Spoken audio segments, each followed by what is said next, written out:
Louvado seja o nome do Senhor Jesus Cristo. A paz para os irmãos, amém?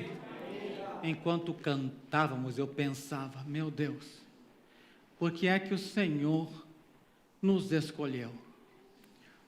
Havia tantas outras pessoas, talvez mais capacitadas, talvez melhores do que nós. E Deus, na sua misericórdia infinita, decidiu chamar você para o reino. E não apenas te escolheu, mas Ele disse que Ele nos designou para que nós fôssemos e dessemos fruto.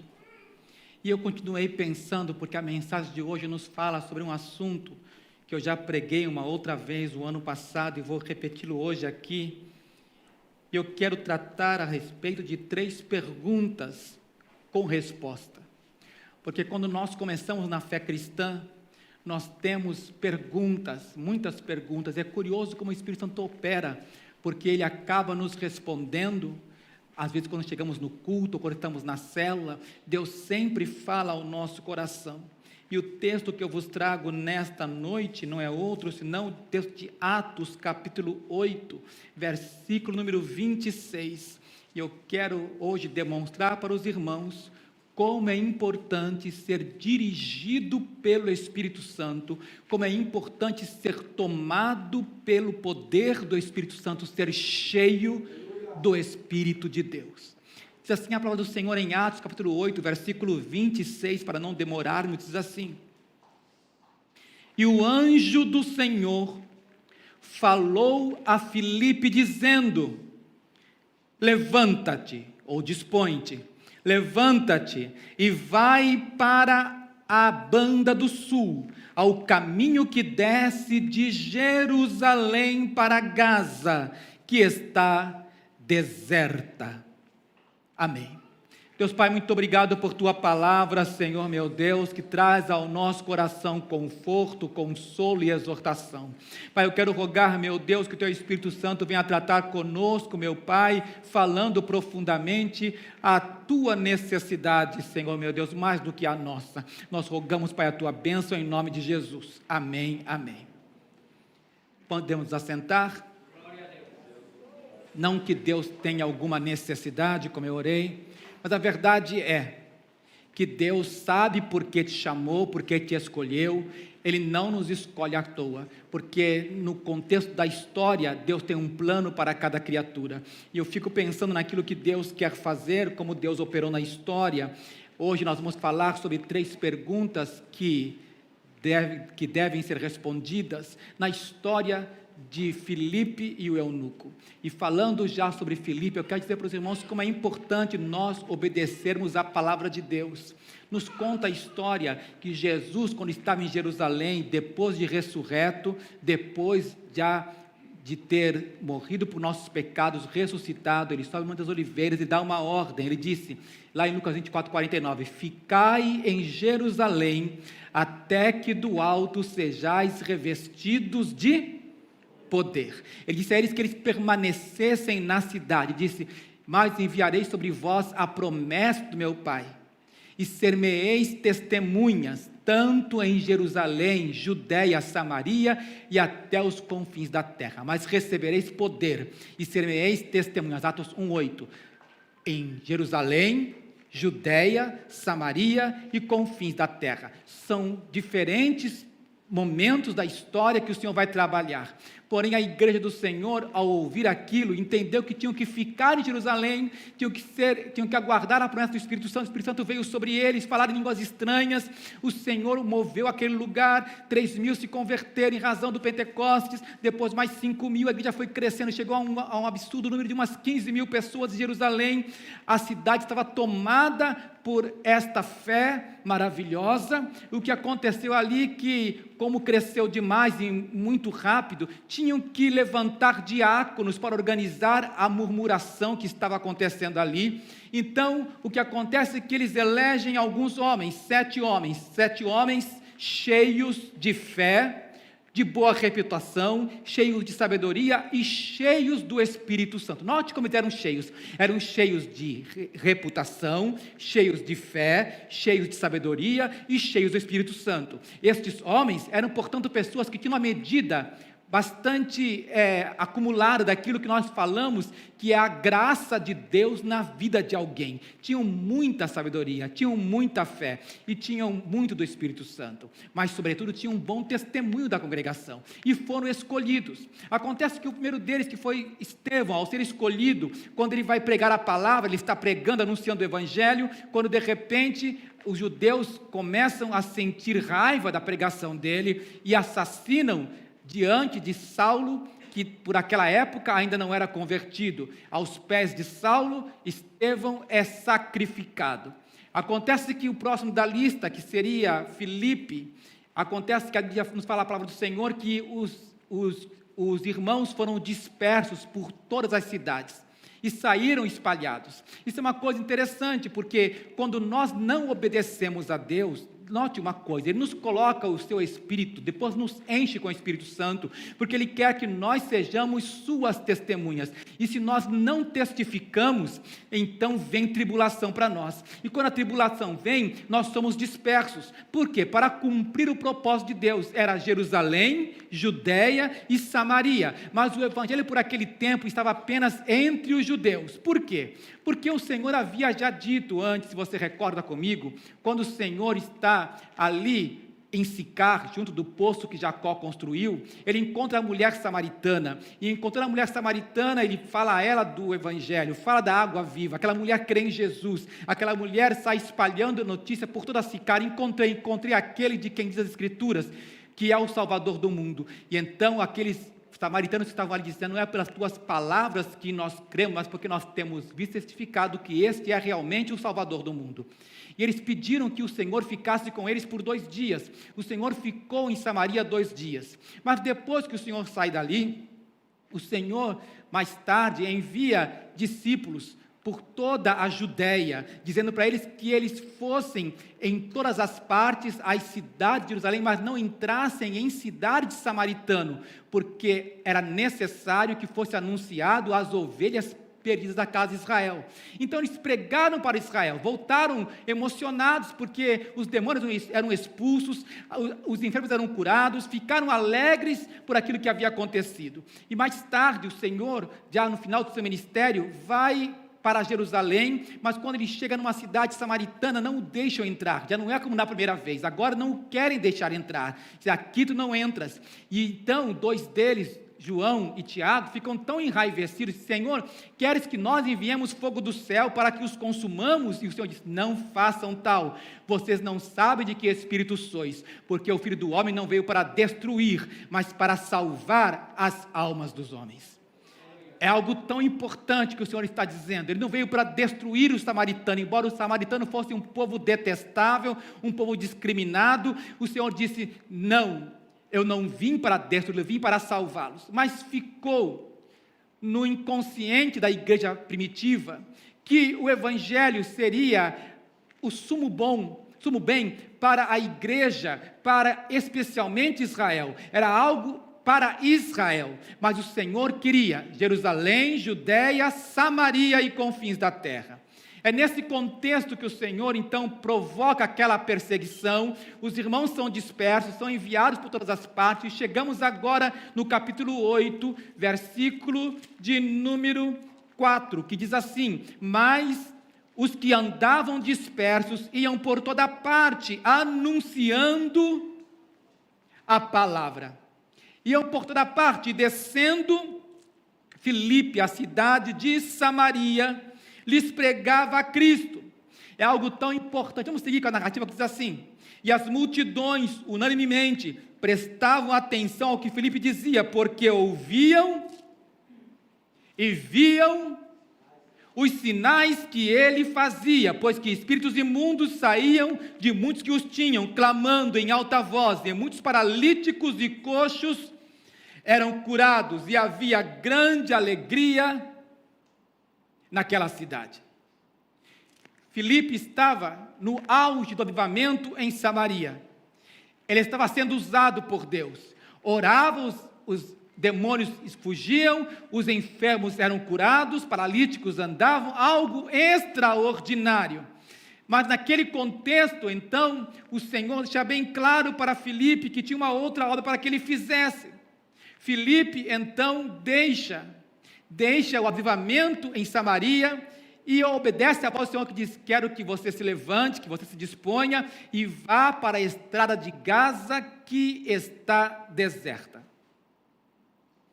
Às vezes nós não entendemos os mistérios de Deus, porque é que Deus nos toma de um lugar onde há avivamento e nos leva para um lugar onde há deserto, porque nós estamos tão bem num momento e no outro momento nós vamos para um lugar totalmente estranho, ficamos desorientados, ficamos deslocados, sem entender o que é que Deus quer fazer conosco, mas Deus está no controle da nossa história. Aleluia. Eu me lembro uma certa vez em Curitiba, estava evangelizando num bairro daquela cidade, quando de repente eu bati a palma na porta de uma casa, e ao tocar ali eu ouvi uma voz fraca dizendo lá do fundo: pode entrar. Eu fiquei um pouco sem saber se entrava ou não, bati de novo: pode entrar. Abri o portão daquela casa, entrei, disse com licença, e quando entrei ali, havia uma senhora debilitada sobre uma cama, uma senhora que morava sozinha, que estava desenganada. Ela disse: filho, o que você quer? Eu disse: eu vim pregar o evangelho para a senhora. Ela disse: pode entrar. Entrei naquela casa, eu e ela ali, comecei a falar acerca do evangelho, do poder de Jesus para a salvação da alma. Eu disse a ela: senhora, eu sei que talvez a senhora não tenha muito tempo, mas é importante que a senhora reconheça Jesus Cristo como Senhor e Salvador da sua vida. A senhora não quer aceitar Jesus? Ela olhou para mim e disse: sim, filha, eu quero aceitar, eu aceito Jesus. Naquele momento eu orei por ela. Vocês sabem, para quem é do Brasil, daquela região sul, principalmente Curitiba, faz as 4 estações do ano durante o mesmo dia, e era frio naquela manhã, e eu, quando já saí da casa dela, já estava quente, eu esqueci meu casaco, saí para uma outra casa, saí evangelizando, e de repente eu notei, esfriou de novo, eu pensei: meu casaco, esqueci na casa daquela senhora, e voltei lá, e quando eu voltei na casa dela, já sabia que ela morava sozinha, já nem bati palma, já fui entrando, e quando eu entrei, com licença, entrei lá, ela estava deitada na cama, prostrada, uma criança na frente dela, ela estava benzendo a criança, e ela benzia a criança, e naquele momento eu esperei ela terminar aquele ritual. Eu disse para ela: a senhora poderia me dizer onde está meu casaco? Ah, você esqueceu aqui. Eu peguei o casaco, não foi à toa que eu esqueci o casaco na sua casa. Deus me fez voltar aqui para que eu pudesse ver esta cena. A senhora acabou de receber Jesus, mas ainda está comprometida com rituais que são contrários à vontade de Deus.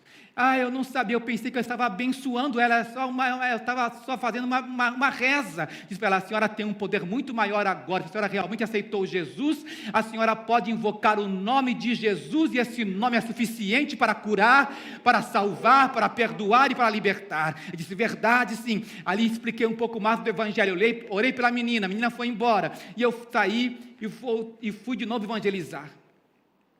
Na semana seguinte, como de costume, eu saía de casa em casa, visitando as pessoas que haviam aceitado Jesus. Bati naquela porta de novo, bati palma, ninguém atendeu, bati uma segunda vez, a vizinha do lado saiu e disse: quem o senhor está procurando? Estou procurando a senhora que mora nessa casa. Ah, infelizmente, ela não está mais, ela já faleceu. E eu fico pensando: por que é que Deus nos coloca em situações? Será que não é por causa de uma alma? Será que às vezes o Senhor não te coloca numa situação apenas por causa de uma única vida, porque o Senhor quer realmente salvar? Será que o Senhor não te coloca numa estrada deserta, geralmente porque Ele está sabendo o que vai acontecer, quem é que vai passar por ali? E não é à toa, porque na história de Filipe, sim, realmente alguém vai passar por ali. Vai passar por ali alguém que tem no coração o desejo de agradar a Deus. Diz a Bíblia que o Senhor anda em busca dos fiéis da terra para que andem com Ele. Diz a Bíblia que o Senhor está à procura de adoradores que o adorem em espírito e em verdade. Eu pergunto: será que há aqui adoradores que adorem ao Senhor em espírito e em verdade? Será que há aqui pessoas que realmente são fiéis da terra? Deus está procurando gente que queira ser fiel à sua vontade, que queira obedecer à sua palavra. Ali estava alguém obediente, cheio do Espírito Santo, na expectativa do que ia acontecer, quando, um pouco antes, talvez dias antes, um homem, um alto dignitário de um certo reino, o reino de Candace, um homem que era um homem ilustre, um homem que tinha uma importante tarefa, era o tesoureiro do reino de Candace. E ele fora a Jerusalém para adorar. Só que ele foi adorar em uma religião vazia, já destituída da glória de Deus. Ele vai a Jerusalém, ele tem alguns impactos. Ele sabia que Deus, o Deus dos judeus, era o Deus verdadeiro. Ele já tinha contato com a palavra do Senhor, com as escrituras sagradas. Como alguém importante que era, ele tinha os rolos da palavra de Deus no seu carro. Ele sabia que a palavra do Senhor é a verdade, que passará céu e terra, mas a sua palavra permanece para sempre. Aquele homem trazia consigo algo importante. Ele tinha o desejo de adorar a Deus, mas estava impedido. Por que é que ele estava impedido, pastor? Vou mostrar para você. Quero que você vá comigo no livro de Deuteronômio,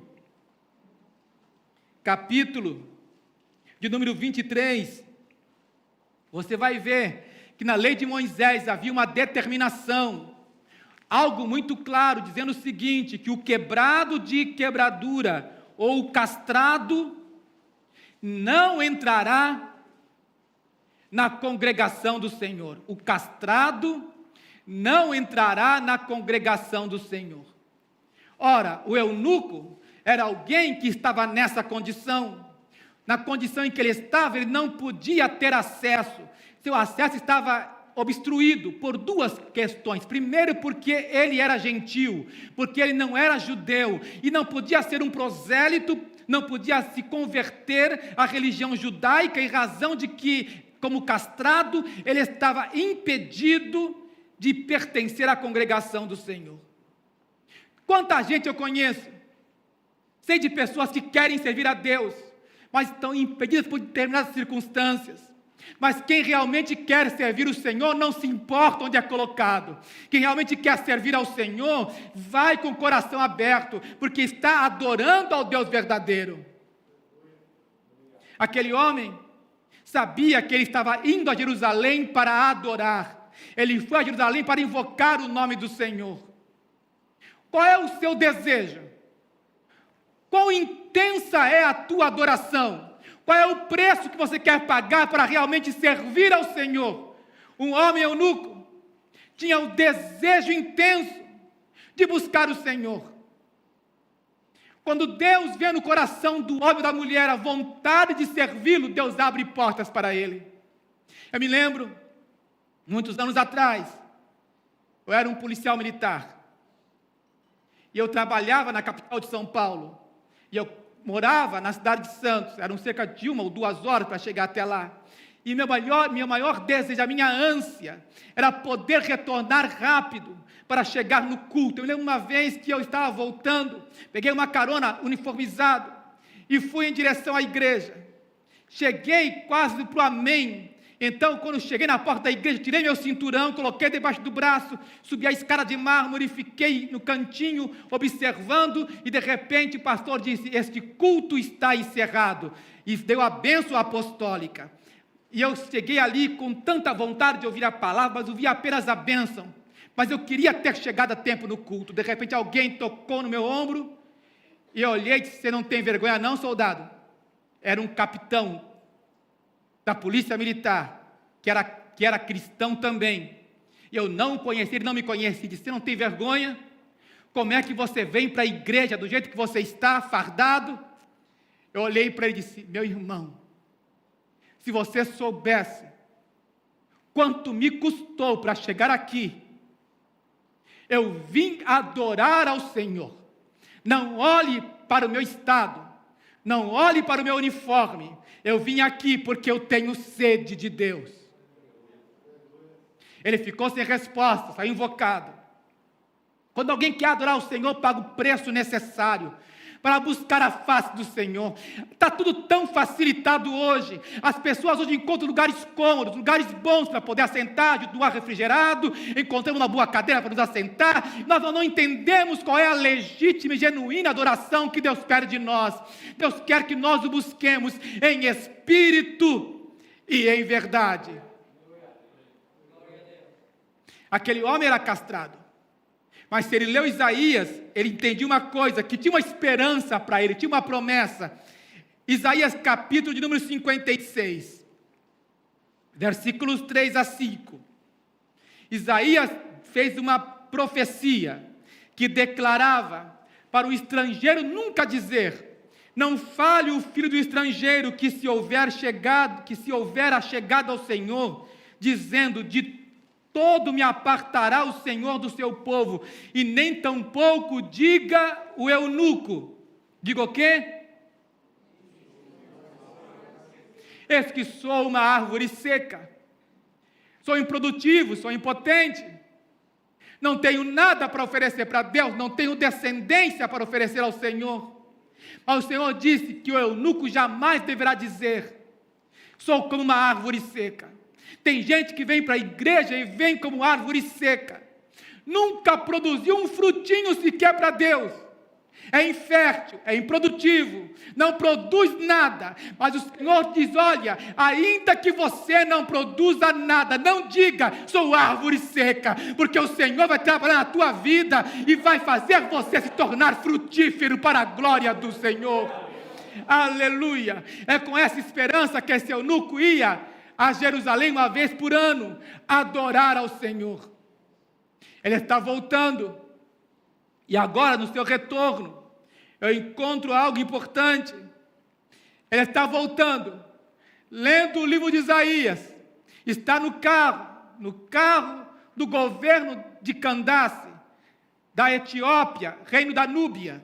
Ele está indo com seu carro, meio-dia, sol escaldante. Eu não sei como estava Filipe, cansado, talvez estava numa pedra, talvez debaixo de uma árvore, talvez no meio do aquele sol, sem ter onde se esconder. Meio-dia, andou cerca de 100 quilômetros de Jerusalém em direção a Gaza, a estrada que estava deserta. Ele estava lá agora, pensando: meu Deus, saí do avivamento para ficar aqui parado sem ter o que fazer. Crente que é crente, irmãos, nunca fica sem obra. Crente que é crente sempre vai se ocupar naquilo que Deus o chamou para fazer. Ele está ali quando de repente o carro está passando, o Senhor diz: olha, está vendo aquele carro lá? Filipe, levanta, apressa-te, corre atrás daquele carro. Eu fico olhando aquele homem correndo atrás do carro. Ei, primeira grande pergunta: entendes tu o que lês? Entendes tu o que lês? E ele responde com uma outra pergunta: como é que eu vou entender se ninguém me ensinar? Como é que eu vou entender se não tem ninguém que me explique? Que oportunidade de ouro! Tem gente que perde a oportunidade. Filipe não perdeu, ele aproveitou aquela oportunidade da melhor forma possível. Eu posso te explicar: vem, sobe aqui, entra então. E Filipe entrou, e a partir dali, o homem começou a mostrar para ele: estou lendo no rolo de Isaías, está escrito, você pode acompanhar o texto: foi levado como ovelha para o matadouro, e como está mudo o cordeiro diante do que o tosquia, assim não abriu a sua boca. Na sua humilhação foi tirado, e o seu julgamento, e quem contará a sua geração, porque a sua vida é tirada da terra. De quem ele está falando? Dele ou de outro? De quem ele fala? A quem se refere o profeta? É ele mesmo ou é outro?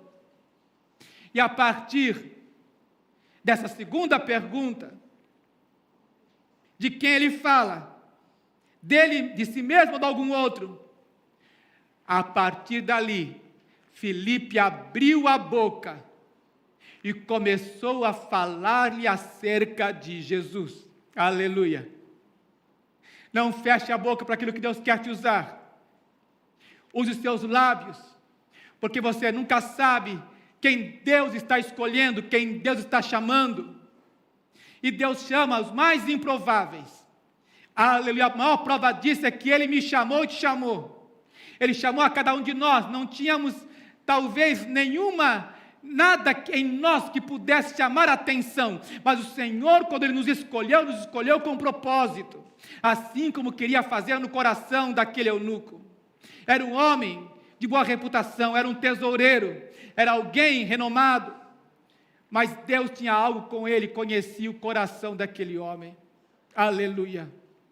Me lembro de uma certa vez, São Paulo, capital, um homem, empresário, morava na cobertura de um prédio. Ele estava naquela cobertura, porta uma porta de madeira, de mogno, um dos prédios mais belos da capital, num bairro nobre. Só que aquele homem estava terrivelmente deprimido, uma depressão tão profunda, que não tomava banho, que não saía mais para trabalhar. E de repente, ele chamou o pastor. A mulher do homem chamou, procurou na lista telefônica, um número qualquer de um pastor de uma igreja, encontrou o número. E de repente estava lá o homem, bateu na porta. A mulher, quando viu o seu pastor, sim. Onde está o seu esposo? Está lá no escritório. Entrou por aquela casa belíssima. Quando chegou naquele escritório, olhou para o homem olhou para o pastor e disse assim, chorando: eu daria tudo que eu tenho, para ter essa alegria que eu vejo nos teus olhos. Quando falou assim, então o pastor olhou para ele e disse: eu não tenho como tirar a minha alegria e dar para você, mas tem uma surpresa. Essa mesma alegria que eu recebi de graça, você também de graça vai receber. Aleluia. O homem olhou para ele: como isso é possível? Eu não creio em Deus. Deus não existe. Mas existe um, chamado Jesus Cristo, Filho de Deus, que pode transformar a tua vida, que pode mudar o teu ser. Se você crê, eu vou orar por você, e o Senhor vai tirar essa sua depressão. Não tem outra alternativa, já que o Senhor quer orar por mim, pode orar. Então, colocou a mão sobre a cabeça daquele homem, e de repente, irmãos, por graça e misericórdia de Deus, o Espírito Santo do Senhor desceu naquele quarto. A glória do Senhor foi invadindo aquele escritório de uma forma tão maravilhosa. O homem começou a gritar: achei, achei, achei. De repente o homem começou a pular, de repente começou a falar em línguas estranhas, e começou a ser cheio do Espírito Santo, porque o Senhor faz, Ele batiza quem quer, faz como quer, na hora que Ele quer. Somente Deus é Deus. Aleluia, louvado seja o nome do Senhor. Você tem algo que dinheiro no mundo inteiro pode pagar. Aquilo que você tem, ninguém pode tirar de nós. A alegria de servirmos ao Senhor. De quem fala Ele? De quem fala o profeta? É dele ou de algum outro? A partir daquela escritura, passou a anunciar-lhe Jesus. Jesus é o centro do nosso assunto. Tem gente que se empolga com o time de futebol, tem gente que se empolga com campeonatos, com política, com esporte. Qual é a tua empolgação? Sobre o que você mais prefere falar? Podemos usar todos esses meios, mas no final, tem que terminar em Jesus. No final, nosso assunto final tem que ser Jesus. Não temos um outro assunto. Nosso assunto é Jesus. Aleluia.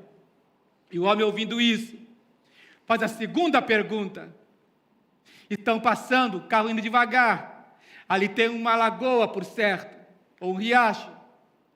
Naquele momento, diz: olha, eis aí a água. O que me impede de ser batizado? O que é que me impede de realmente cumprir aquilo que Jesus disse? Então Filipe olhou para ele e disse: olha, é lícito, é válido, se você o fizer com todo o seu coração. Aleluia. Há muitas pessoas que vão se batizar, umas 40 talvez, no dia de amanhã. Tem muita gente para se batizar nesse final de semana, nesse começo de semana, segunda-feira. E se eles estão batizando de todo o coração, então eles vão entender que se há algo que os impede, já não impede mais, porque o que Deus pede de nós é exatamente aquilo que pediu do eunuco, que me impede de ser batizado. Ele já conhecia o livro santo, ele já adorava o Senhor, já havia se arrependido dos seus pecados, se convertido ao Senhor. Arrependei-vos, pois, e convertei-vos, para que cheguem os tempos de refrigério, e sejam batizados, para que sejam apagados os vossos pecados, disse Pedro no Pentecostes. Então é necessário, primeiro, crer, segundo, arrepender-se, terceiro, converter-se, e quarto, realmente batizar-se, entregar a sua vida a Jesus. O que nos impede que nós nos entreguemos completamente a Ele? Aquele homem tomou a mais sábia decisão da sua vida. Filipe disse para ele: olha, é lícito se você crer de todo o seu coração. Eu creio que Jesus é o Cristo, o Filho de Deus. Quantos creem que Jesus Cristo, Ele é o Filho de Deus? Aleluia, somos daqueles que creem. Há quem diga que não basta crer de todo o coração, mas eu digo que sim, porque eu nunca vi um coração solitário andando sozinho por aí. Quem entrega o coração para Jesus se entregou por completo. Onde meu coração vai, meu corpo vai por inteiro. Quando eu entrego meu coração para Jesus, eu me entreguei totalmente a Ele. E se nós nos entregamos a Ele de todo o coração, eu creio que Ele é o Filho de Deus. Creio de todo o meu coração. Isso é suficiente. Glória a Deus. Deus espera de nós que nós tenhamos atitudes para sermos cheios da glória de Deus. E essa glória não pode ser vendida, não pode ser negociada. Aleluia. Eu me lembro que Filipe, ainda quando estava em Samaria, chegaram os apóstolos ali, começavam a orar pelas pessoas, e quando eles colocavam as mãos, começavam a ser cheios do Espírito Santo. E havia um certo homem ali que antes era uma grande personagem, diz a Bíblia. Um homem que enganava as multidões, mas por ver os milagres de Filipe também creu. E ao crer no Evangelho, começou a observar que aqueles impunham as mãos, falavam em línguas, eram cheios do Espírito Santo. Ele então disse: olha, eu também quero isso, quero esse mesmo poder. Colocou a mão no bolso: quanto é que você quer? Quanto é que eu tenho que pagar para receber esse poder? Sabe o que foi que Pedro falou para ele? Olha aí na Bíblia. Versículo 21 do capítulo 8, tu não tens parte nem sorte nesta palavra, porque o teu coração não é reto diante de Deus. Arrepende-te, pois, da tua iniquidade, e ora a Deus para que porventura o teu pecado seja perdoado o pensamento do teu coração. Naquele momento, Simão, o mago, entendeu que as coisas de Deus têm um preço. Mas o preço não é monetário, o preço é busca, é desejo, é amar ao Senhor acima de todas as coisas. Se você realmente ama a Deus, Deus vai te abençoar, Deus vai te conceder o dom que você pede a Ele. Aleluia. Aquele homem era riquíssimo, o outro, o eunuco de Candace, era tesoureiro, não pagou nada. Naquele momento, ele disse: eu quero ser batizado. E os dois entraram na água. E quando entraram na água, naquele momento algo diferente aconteceu. Porque quando o homem desceu as águas, voltou tão jubiloso. Essa é uma palavra que aparece 2 vezes na Bíblia Sagrada. Jubiloso. Jubiloso significa alguém cheio de uma alegria efusiva. Alguém que está tomado de uma grande alegria. Jubiloso. Aquele homem ficou tão jubiloso, quando olhou para o lado não tinha mais nenhum Filipe ali. Filipe tinha sido arrebatado, levado para uma outra história. Aleluia. E o homem se levantou jubiloso e seguiu o seu caminho. Irmãos, tem muita gente precisando de Jesus. Você e eu somos o Filipe da história, porque este evangelho tem que ser anunciado: Jerusalém, Judeia, Samaria e até os confins da terra. Vamos ficar em pé em nome de Jesus. Glórias a Deus. Aleluia. Glória a Deus. E quando saíram da água, o Espírito do Senhor arrebatou a Filipe, não viu mais o eunuco, e jubiloso continuou o seu caminho. Glórias a Deus. Vamos orar ao Senhor? Há alguém aqui nesta noite que quer refazer seu compromisso com Cristo? Todos aqui já têm compromisso com o Senhor? Amém. Deus Pai, nós queremos render graças, glórias, honra e louvor ao Teu nome. Senhor, nós entendemos, Pai, a importância, Senhor, de sermos tomados por Tua glória, de sermos cheios do Espírito Santo. Senhor Deus, faz o Teu fogo arder em nós, faz a Tua chama queimar em nossos corações, Senhor Deus. Pai, não queremos ter outro assunto, Senhor, que não seja glorificar o nome do Teu Filho amado, a quem o Senhor elegeu. Pai, nós rogamos a tua bênção, Deus querido, sobre a tua igreja. Pai, que nós sejamos, Senhor, a igreja que obedece, a igreja que sai às ruas, a igreja que fala do Evangelho de Jesus, que comunica a verdade, Senhor, meu Deus, a quem necessita dela. Pai, em nome do Senhor, se conosco, meu Deus, fortalece-nos, Pai, nos anima, Senhor, a prosseguir. Nós rogamos a tua bênção sobre a igreja, Pai, neste nome santo e poderoso, que é o nome do Salvador, em nome de Jesus. Amém, amém. Um aplauso para o Senhor. Glória a Deus.